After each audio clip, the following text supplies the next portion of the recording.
My name is Christy Sanger, and I'm one of the directors here at the Association of Healthcare Emergency Preparedness Professionals. Today, I'd like to go over a few things regarding the AHEPP HcEM certification. We're excited to be able to offer this to our members and non-members, and we want to make sure that any of your questions are answered before you start on your journey to become certified. The first thing I'd like to go over is where to find everything on the website. So I'm sharing my screen right now. This is the AHEPP homepage. This is where what you'll see when you log into AHEPP at ahep.org or Google it. Here is the certification tab. When you get to the certification tab, you can hover over it and there's a variety of listings here. If you're wondering about what the requirements are for certification, they're listed on this tab right here. And this goes into the full listing. This is a quick reference. All of the details here are a quick reference of what the requirements are. This document right here, if you hover over here, if you click on it, it will become a PDF. It will pop up as a PDF on your computer, and that will have a full detailed listing of the certification requirements. So there's a lot of details here. I strongly recommend that you go ahead and go into that document and read that document prior to submitting your certification application. There are a variety of other tabs listed here on the certification tab. If you're wondering about the process, there is a diagram that is also a PDF that it will take you to that will show you kind of the listing of how it goes. We require you to take the exam before submitting your actual application materials. We want to make sure that you can pass the exam before we end up going through and reviewing all of your application materials.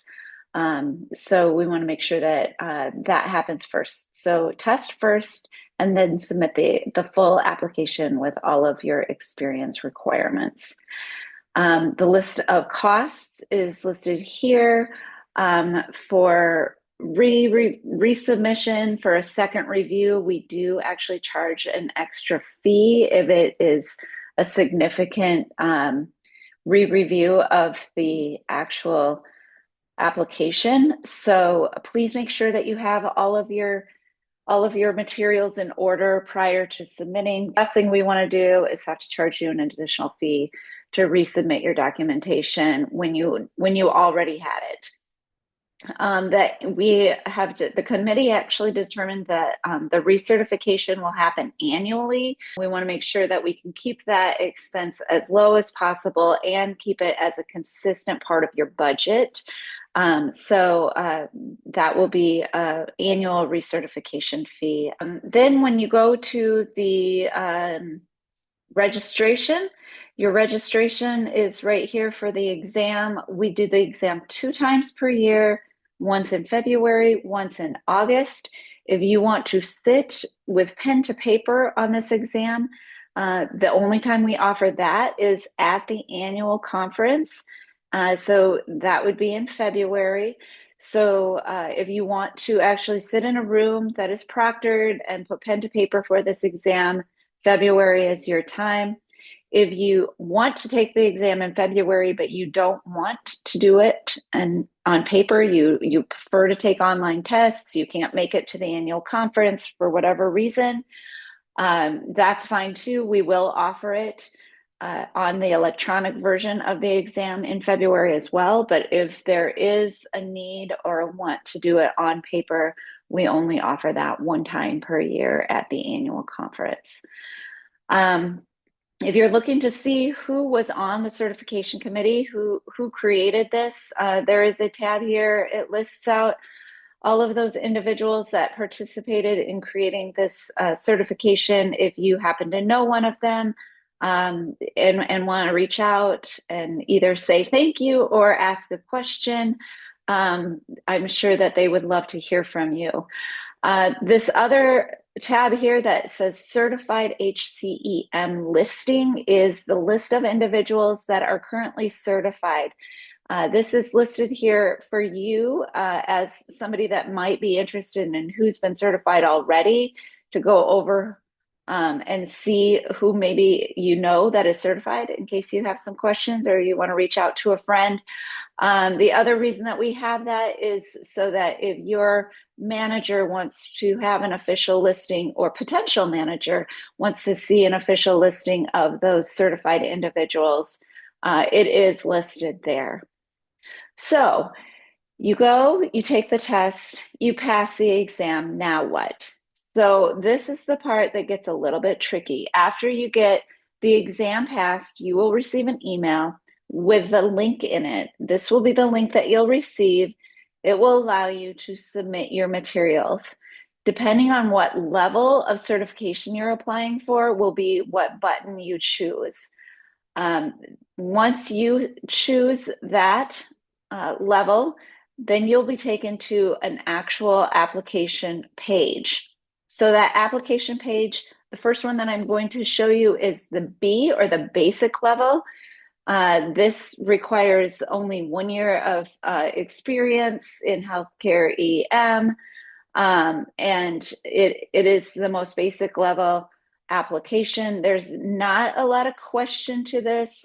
Some of the questions we get are maybe involving the course requirements. There is an attestation form here that you click on. It's a PDF. You print it, you sign it, and then you'll re-upload it to the site. And it is an attestation that shows what your that you've taken all of the courses that we require. Ideally, we would love to see those required courses taken prior to you even taking the exam, because truly the information that you need to pass the test are in those courses. But we don't require that you have that prior to the exam. So we just require that you sign the attestation and submit that with your application materials. We do audit those attestations, so random audits will be had, and if your application is selected, we will ask for your transcripts for all of those courses that we require. So as you move down, we will ask you for a resume. When asking for a resume, the committee is really looking at where it says that you have experience.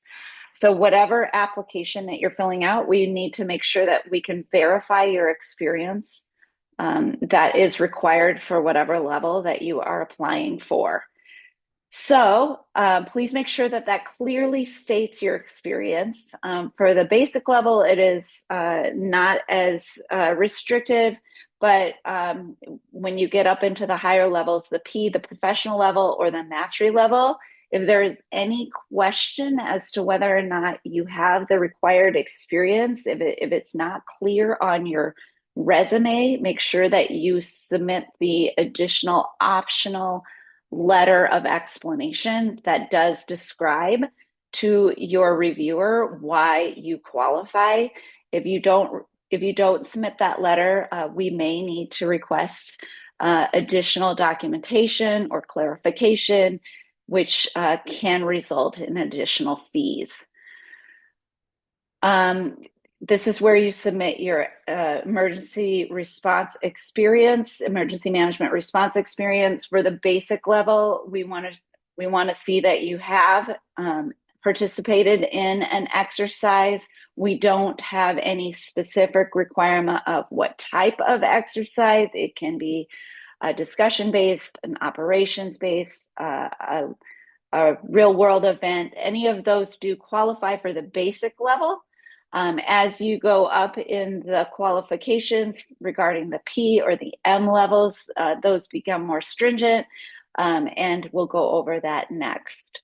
We also require one recommendation letter from a current healthcare emergency manager and one from a current or former manager or supervisor.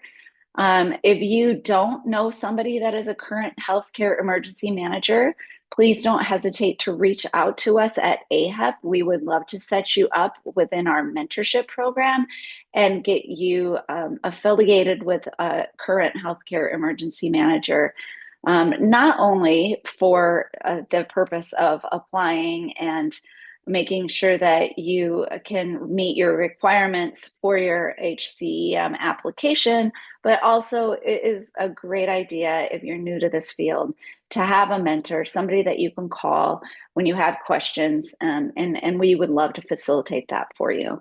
And then last but not least, this is where you actually upload that attestation. So moving in, I'm going to skip the professional level because that is basically similar application to this, just more exercise requirements, and you can read those requirements in our documentation. I'm going to move on to the M level, the mastery level. We do get quite a few clarifications and questions regarding this mastery level, so I'm going to go through some of the commonly asked questions here. Again, here's the attestation form that you'll want to download and print so that you can sign it. You'll also want to download and fill in the certification test question form. The mastery level certification requires a number of field contributions, and the field contributions include submitting certification test questions. So these are basically test questions that we will review and potentially add to the certification exam in the future. There is a very specific way that we want these submitted. We want to make sure that they are, that we know the references that you have when creating the test question. We need to know the answer that you intend for the test question. So we have a specific form that you need to fill out to complete that requirement. Also, we require five exercise experiences with the mastery level. They are specified. We need a discussion based, we need an operations based, and we need a real world event. So that equals 3. Yes, I can do math. That equals 3. The additional 2 exercise experience requirements are up to you. So we just require 1 in each category. We want the situation manual and the AARIP, or the X plan and the AARIP. So make sure that you submit both.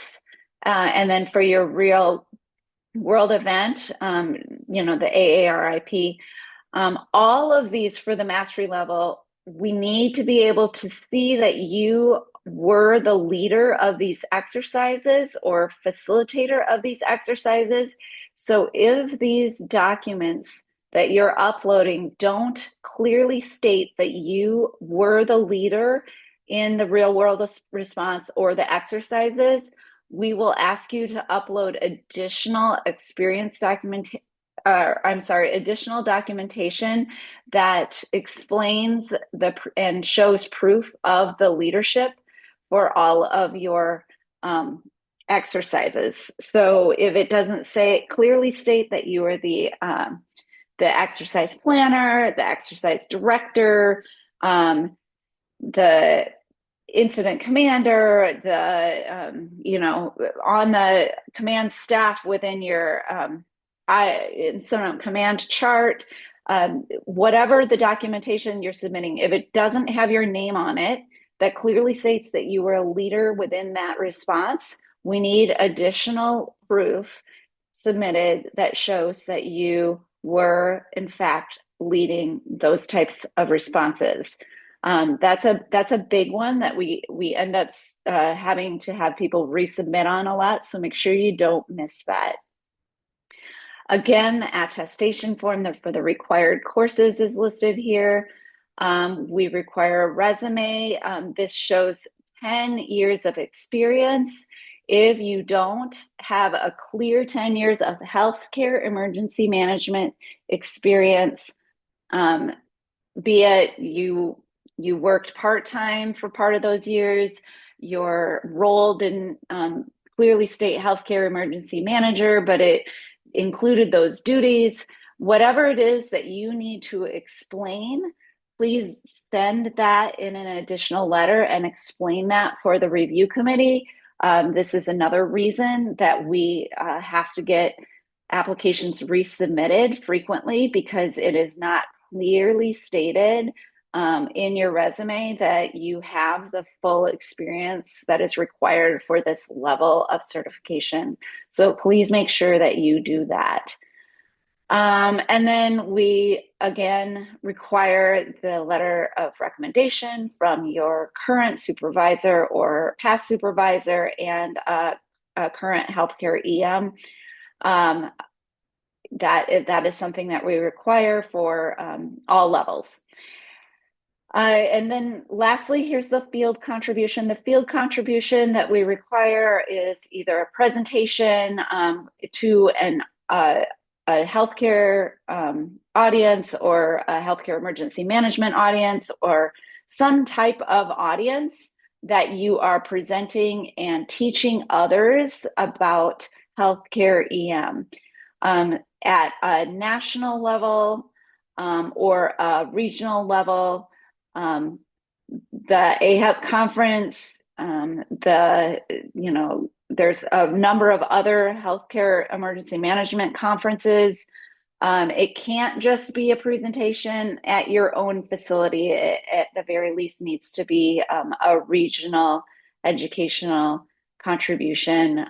So please make note of that and send that proof of your field contribution, be it the journal, the agenda, a letter from the conference organizer, whatever it is that shows that you did in fact do that field contribution. And then last but not least, the certification exam questions. Once you complete that form, upload that back to our site and then hit submit. After you hit submit, in about 4 to 6 weeks, you should hear back from us. We should have all the information that we need, and the certification reviewers will have done their job by then, and hopefully have great news for you to tell you that you now can add the credentials of HcEM on the back of your signature line. So if you have additional questions as you move forward through this experience, we want to recognize that this is a process, and we want to make sure that we can guide you and help you through this process. If you go to ahepp.org, you'll see that there are office hours that we are now hosting on Wednesdays from 12:15 to 1:15 Central Time. We are here to answer your questions.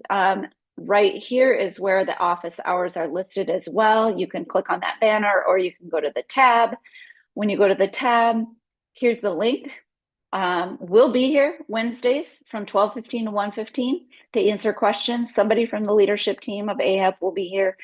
If you click on this link, you'll get straight to the Zoom. It is not a presentation. We're just going to be hanging out, answering questions. So feel free to drop in anytime on Wednesdays from 12:15 to 1:15.